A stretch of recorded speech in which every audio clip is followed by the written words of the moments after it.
बहुत कठिन है डगर पनघट की। ये लाइन इस वक्त प्रशांत किशोर पर बिल्कुल सटीक बैठती है।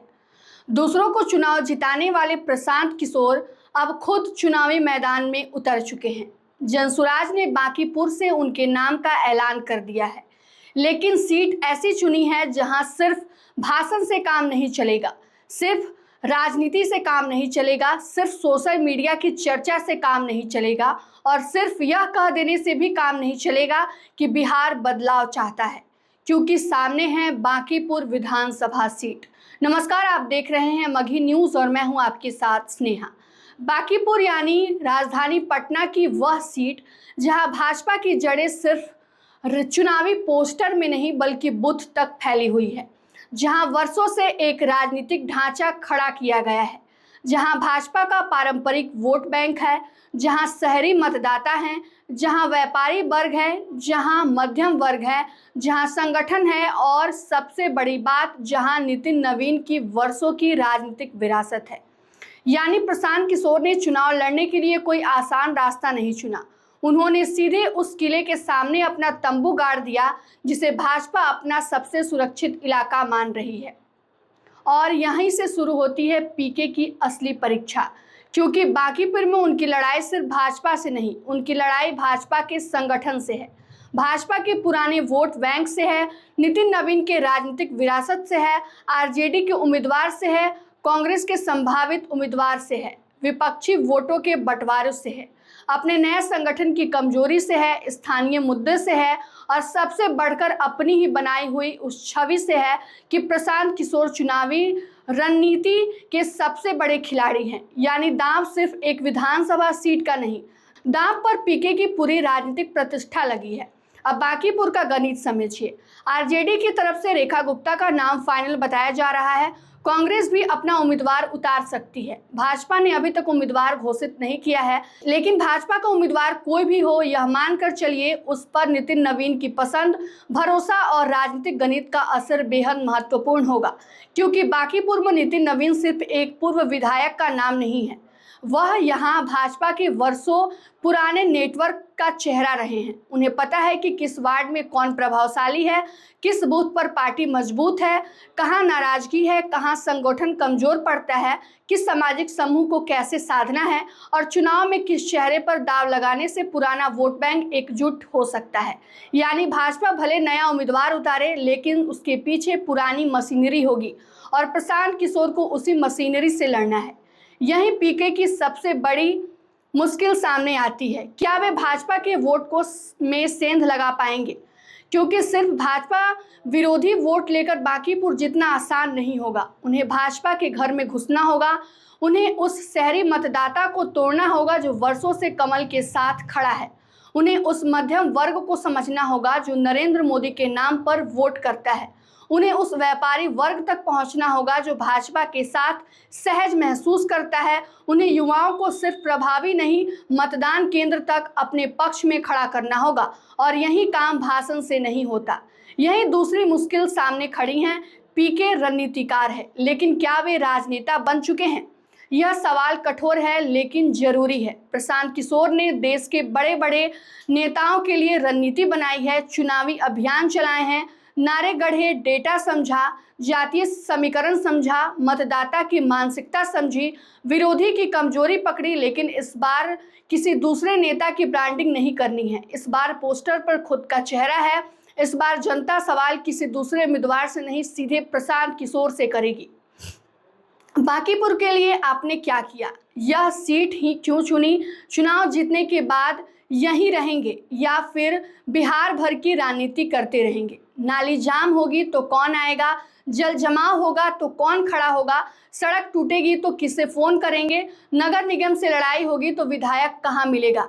यही वह जगह है जहां बड़े विजन और स्थानीय रणनीति की टक्कर होती है। पीके शिक्षा की बात करते हैं, रोजगार की बात करते हैं, पलायन की बात करते हैं, व्यवस्था परिवर्तन की बात करते हैं, लेकिन बांकीपुर का मतदाता उनसे पूछ सकता है हमारे मोहल्ले का क्या? यानी पीके को बिहार भी बदलना है और बांकीपुर की नाली भी देखनी है।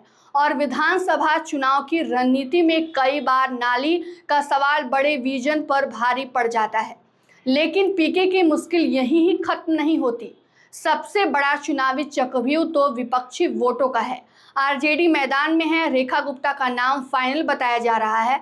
आरजेडी का अपना वोट बैंक है, अपना सामाजिक आधार है, अपने कार्यकर्ता हैं, अपना संगठन है। अब सवाल है, वे मतदाता भाजपा से नाराज हैं, वह जाएगा कहां?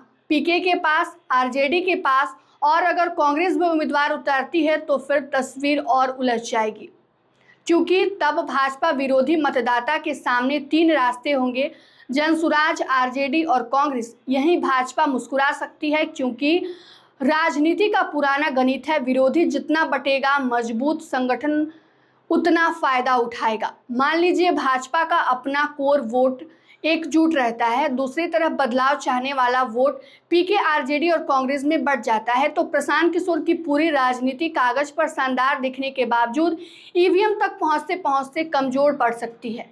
इसलिए पीके को सिर्फ चुनाव नहीं लड़ना है, उन्हें एक धारणा बनानी होगी।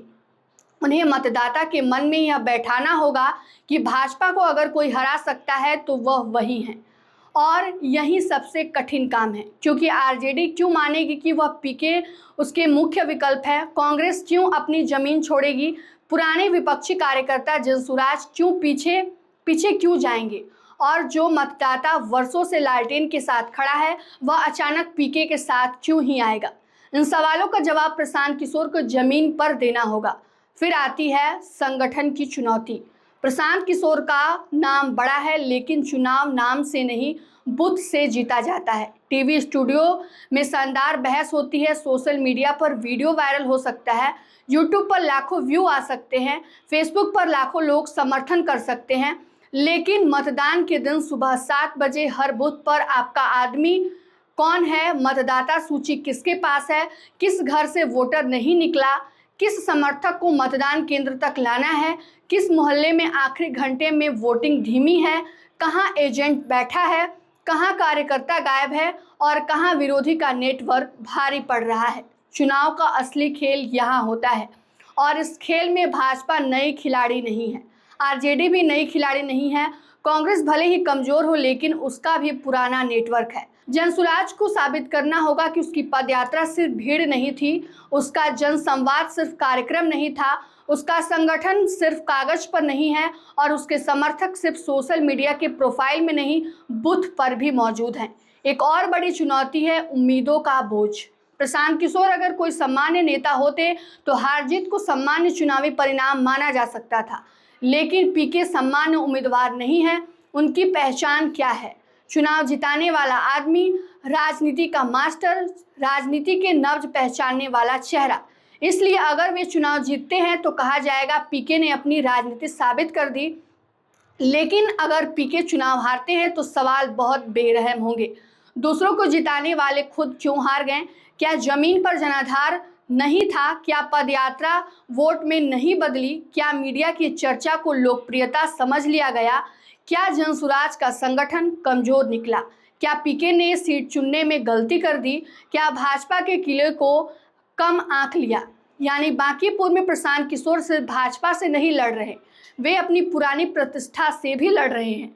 लेकिन इसका मतलब यह नहीं कि पीके को कमजोर समझ लिया जाए, क्योंकि प्रशांत किशोर के पास वह चीज है जो बहुत कम नए नेताओं के पास होती है, राजनीतिक चुनावी समझ। वे जानते हैं चुनाव में मुद्दा कैसे बनाया जाता है, वे जानते हैं विरोधी की कमजोरी कहाँ खोजनी है, वे जानते हैं कि किस मतदाता वर्ग के पास किस भाषा से बात करनी है। वो ये भी जानते हैं कि चुनाव को स्थानीय से राज्य स्तरीय और राज्य स्तरीय से राष्ट्रीय चर्चा कैसे बनाना है। उन्होंने बिहार की लंबी यात्रा की है, गांव-गांव गए हैं, व्यवस्था पर सवाल भी उठाए हैं, रोजगार, शिक्षा और पलायन को मुद्दा बनाया है, और सबसे बड़ी बात, वे खुद को पुराने राजनीतिक दलों के विकल्प के रूप में पेश कर रहे हैं। यानी मुकाबला एक तरफा नहीं है, लेकिन कठिन जरूर है, बहुत कठिन, क्योंकि सामने भाजपा का किला है, पीछे नितिन नवीन की विरासत है, मैदान में आरजेडी है, रेखा गुप्ता है, कांग्रेस की संभावित एंट्री है, विपक्षी वोटों को बिखरने का खतरा है, नया संगठन है, स्थानीय सवाल है, और सिर पर अपनी ही प्रतिष्ठा का बोझ है। इसलिए शुरुआत में कहा था बहुत कठिन है डगर पनघट की। प्रशांत किशोर ने बांकीपुर चुनाव लड़ने का फैसला कर साहस जरूर दिखाया है, लेकिन अब असली सवाल है क्या चुनावी राजनीति के माहिर पीके भाजपा की सबसे मजबूत किलों में से एक को भेद पाएंगे? क्या वे आरजेडी और कांग्रेस के बीच खुद को मुख्य चुनौती बना पाएंगे?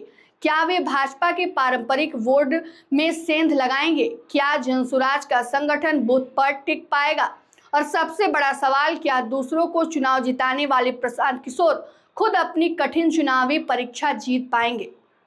बांकीपुर इसका जवाब देगा और यह जवाब सिर्फ एक विधायक तय नहीं करेगा, यह तय करेगा कि प्रशांत किशोर बिहार की राजनीति में सचमुच एक नई ताकत बन चुके हैं या अभी उन्हें जननेता बनने के लिए और लंबी यात्रा करनी होगी। यह खबर आपको कैसी लगी कमेंट करके जरूर बताइएगा। तमाम अपडेट के लिए जुड़े रहिए हमसे और देखते रहिए मगही न्यूज। धन्यवाद।